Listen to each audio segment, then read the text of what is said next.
and I'm still being asked these impertinent questions by my son-in-law. Oh boy. And I don't know whether I should submit to this grueling interrogation or not. Well, How's it coming? it's going well, so we're on. All right, we're on.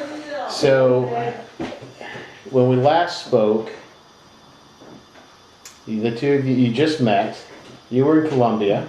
I was at Columbia, and I went to this party, and I met Sunshine. So I asked her a few questions, and then I asked her for her phone number, and she never thought I would call her. So I had a classmate who was from her area where she lived, near Shore Road, Bay Ridge, and I asked him about a nice restaurant that was in that neighborhood, and he said the Hamilton House was a very nice restaurant. So I called her up and invited her to dinner. I've subsequently learned that all of her sisters were clothing her. She didn't have a very big wardrobe because she was in college and they were working in the stores, so they had to clothe. So, you know, they gave her some nice outfits. So we went to the Hamilton House. She was trying to act very sophisticated. So I ordered Cornish game hen. Did I tell you this story? I can't remember. Just go ahead and tell it anyway. We'll get it. I ordered Cornish game hen, and she looked at the menu. I said, "What would you like?" She said, "Well, I'll have what you're having." So, they bring this bird. She looked at it, and she didn't know how to attack it. Whether she should use her fingers, I never get my hands dirty when I eat. So, I took my knife and fork and carefully dissected that like it was an anatomy class. And Claire was watching. I don't think she could do it. And I don't think she ate much that night, I think when she went home, she was still hungry, ate something at home. But I didn't know that was going to happen. Do you remember what day that was? No. No. Anyway. But sometime in 1960? No, it was really 61, because we didn't have a real long courtship. I mean, we went out again. It seems like we took the ferry to Staten Island, which was very nice. It was summer, very nice evening. Okay. And we took the ferry over and drove around. I don't know, maybe we went to a restaurant and had something over there and came back. And, we went out 3 or 4 times. And, you know when you're going out with somebody if you really like them. You don't have to work at it too hard. So I went home, I was going back to Wheeling and see my parents. I don't know, we had gone out 3 or 4 times.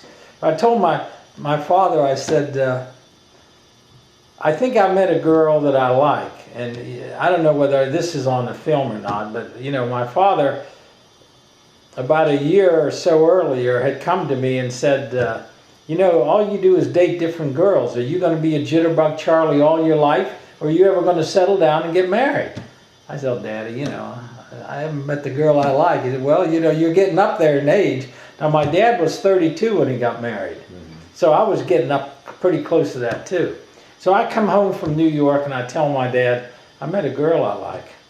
And he expected me to come home with some rag muffin, I guess. And I said, "She's Catholic." And that made a big hit. And I said, "And she's Malkite," which is what our family was. It's an Eastern Rite of the Catholic Church. So he about fell off the chair when I told him that. I mean, he couldn't believe it.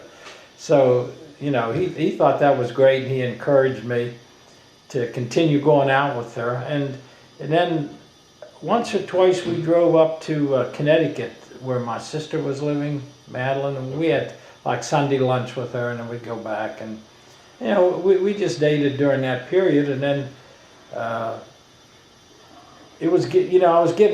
was finishing this program at Columbia. It finished in January, I think, of 1962.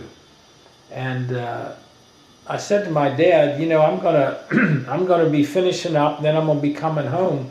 And he said, "Why do you want to come home he said, you should get married while you're still up there rather than come home, you know, or go to Texas or go to Wheeling and have to go back. And I said, well, I don't know whether we can rush this thing through that fast. You know, it was short notice. Sure. But we worked it out, and we really had a lovely wedding in the Roosevelt Hotel in New York.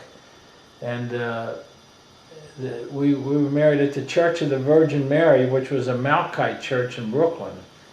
And, you know, you walk around, it's an Eastern Rite ceremony. It's not like, at that time, the Latin Mass. Mm-hmm. A little bit different. You know, they put a crown on your head. It's like the Orthodox Church. Okay. You walk around the church, and the crown was slipping down my face. I'm pushing it up. The wedding was a madhouse. But anyway, I had arranged to go on a honeymoon to Bermuda. I was starting to run out of money because I hadn't worked, right. You know, and I mean, it was getting tight. So I had this deal at Bermuda for a week. I think, it was 1 week for X number of dollars, and it was the hotel and all that. Well, we spent the first night at the Idlewild Airport in New York because the wedding ran late. So you spent your wedding night at the airport? Yeah. Wow. Because we couldn't get the flight out. I mean, right. You know, here a lot of times you spend the first night in the hotel in town. You know what I mean? Well, we were in an in-between area. You know what I mean? Mm-hmm. I mean, I was in way north Manhattan. She's way south. So, you know, there wasn't a convenient hotel. I guess we could have spent the night at the Roosevelt Hotel, but I don't know why. We didn't work that out. But we spent the first night there, and then the next day it was an early flight, and we flew to Bermuda. So we go, you know, and we go to this hotel, Elbow Beach, which was a very famous, elegant hotel. And they showed us to some ratty little room, you know, one of these package deals, right. You know, oh brother. So I said, okay, you know, what do we need to do to get a cottage, you know, because they had cottages, and then they had the main hotel. Right. And so I don't know how much more it was, whatever it was. I said, okay, so we'll get that. So we moved down to, it was very nice because it seems like a maid would come in the morning and make breakfast or something. I don't remember exactly, but it was a very nice accommodation.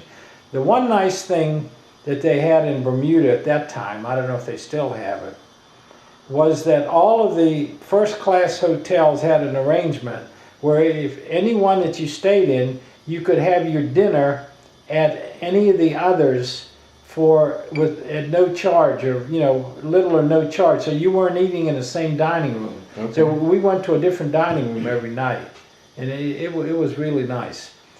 You know, we rented bicycles. They don't have cars there, very few, and we rented. I think they were motorized. You know, just a little one. They were pretty nice. So we go in town, and it's a beautiful town. It was, you know, it was under the English. It was like an English colony, so very orderly, you know, law and order, you know, you don't feel threatened by anybody. So this one shop had tennis sweaters, you know, the white cable knit with the red and blue and white. I said, I'd like to buy one of those. And it was about maybe $30. It wasn't real cheap, but you know, it was about $30 because I was playing tennis then. Oh no, she says, you don't want to buy that. I'm going to knit that for you. I'm going to knit that for you. So she goes to a knit shop and she says, you know, how much yarn do you need for a tennis sweater? And they told her how much. You know, you need this, this. So we buy this big bag of yarn, and it was about $20 or $25 just to buy this stuff, okay? So we get married, I mean, we're married, and we finish the honeymoon, we go back, and you know, she doesn't touch it. I mean, it's like 10 years later, she starts working on it. Well, you know, she's working on it, she's not a real good knitter, and next thing you know, she runs out of yarn. So we have to send a letter to Bermuda, ask for some more yard, and I think we ended up buying about $40 worth of supplies, and it took her about a year and a half to make the sweater, which never did fit real well. You know, I could have had one off the shelf, off the rack, it would have been perfect. You know, Right. she had to make the sweater. So anyway, that's about what I can say about the honeymoon. The honeymoon was sort of quiet. The wedding was crazy. I don't want to go into that, but the honeymoon was nice and quiet. We went to a different hotel dining room every night. That was really nice. But Bermuda, you know, is sort of off the coast of the Carolinas. It's not as far as Puerto Rico and them, and you know, so it wasn't that far from New York. But we were only there for a week. After that, I mean, I was really running out of money. So we went back to New York, and then her family didn't want her to leave, you know, and I'm itching to get back to Austin to start practicing, you know. And I think we were there a week or two at least, maybe 2 weeks. And we finally said goodbye, you know what I mean? We finally I have a 1960 Chevrolet, black. This is a story. I called Glosserman in Lockhart. He's a Chevrolet dealer.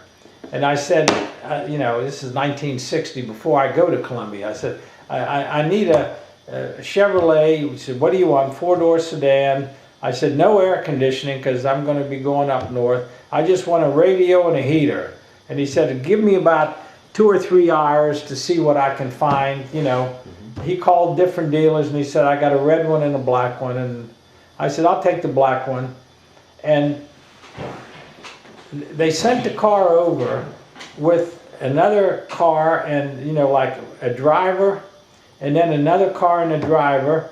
They walked in, they hand me the keys. I write out a check for $2,500 or $2,600, and they walk away. They give me the keys and they mail me the title, whatever it was. I mean, I never went to the dealership. Right. I did the whole thing over the phone. I don't know, I guess he trusted me. And it was a great car. I mean, I drove it in New York, and later on my mother drove it for more than 20 years before it finally broke down. Well, anyway, I've got this Chevrolet loaded to the gunwales, I mean, with all of Claire's junk. I mean, all these French books, all these college books. She's going to study, she's going to read this French book, she's going to do all this stuff. So, yeah, you know, try to get on the road. You know, when my dad and I would drive to Texas, we get on the road about 4 in the morning. I mean, you know, we're heavy drivers. With Claire, it's about 12 or 1 o'clock in the afternoon, you know, I'm still trying to get her moving, you know, and it wasn't a tearful farewell scene. I just couldn't get the junk in the car. I couldn't get her, you know, it just, got to go to the bathroom, got to do this, got to call somebody and tell them goodbye. You know, it's one of those things. Right. We finally get in the car, we start driving. I think we drove an hour and a half, and Claire says, is it time to quit for the day? I mean, I don't know if we were past the New York skyline yet.